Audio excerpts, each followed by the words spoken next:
কবি সুবোধ সরকারের আমি ফিরোজা একটি ভারতীয় মেয়ে। হিন্দু ভারত, জৈন ভারত, বৌদ্ধ ভারত, খ্রিস্টান ভারত, এতগুলো ভারতের মাঝখানে দাঁড়িয়ে আমি ফিরোজা একটি ভারতীয় মেয়ে। আপনারা বলতে পারেন আমি কী দোষ করেছি? পৃথিবীর যে কোনো দেশের যে কোনো একটি মেয়ের মতো আমি একজনকে ভালোবেসেছিলাম। প্রথম যেদিন ওর চোখে চোখ পড়েছিল আমার, আমি জানতাম না ও কে। বিকেলবেলার কলেজ ক্যাম্পাসে যে আলো এসে পড়েছিল ওর চুলে, তার কোথাও লেখা ছিল না ওর ধর্ম। হিন্দু ভারত, জৈন ভারত, বৌদ্ধ ভারত, খ্রিস্টান ভারত, আপনারা বলতে পারেন আমি কী দোষ করেছি? আমি যেদিন হাতে মোমবাতি নিয়ে উঠে দাঁড়ালাম, আমি যেদিন বলে ফেললাম আমি শরিয়ত মানি না, আমি যেদিন বুঝিয়ে দিলাম ভারতবর্ষের মাটিকে মা বলে জানি, ভারতবর্ষের আকাশকে আকাশ, সেদিন থেকেই শুরু হলো অত্যাচার। হিন্দু ভারত, জৈন ভারত, বৌদ্ধ ভারত, খ্রিস্টান ভারত, আপনারা বলতে পারেন আমি কী দোষ করেছি? ছেলেটা তো আপনাদের, সে কি দোষ করলো? আমাকে ভালোবাসাই তার দোষ? ছেলেটার বাড়িতে আপনারা ঢিল ছুড়লেন, পার্সেল করে ছেঁড়া চটি পাঠালেন, ওকে হাতে মেরে ভাতে মেরে বাড়ির দেয়ালে বড় বড় করে লিখে দিলেন এসব চলবে না। লজ্জা করে না আপনাদের?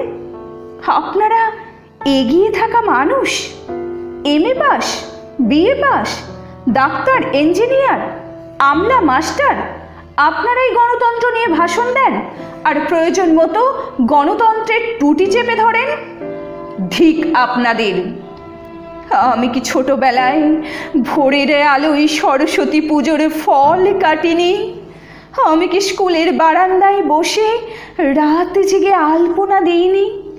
আমি কি পাশের বাড়ির হিন্দু বাবার জন্য রক্ত দিইনি?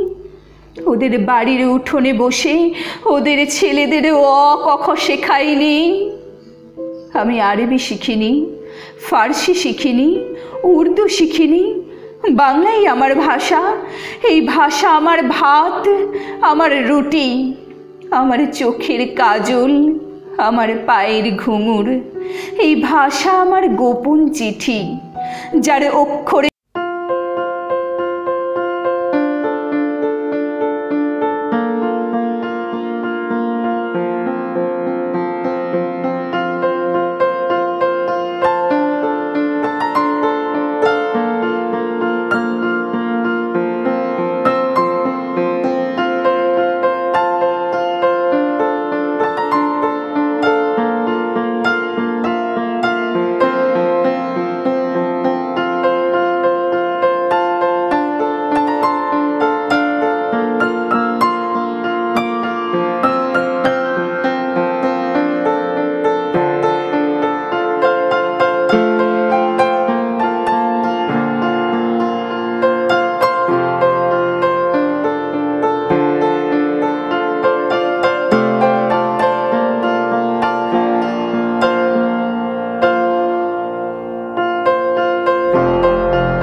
থাকা একটা সুপ্ত গুজরাট।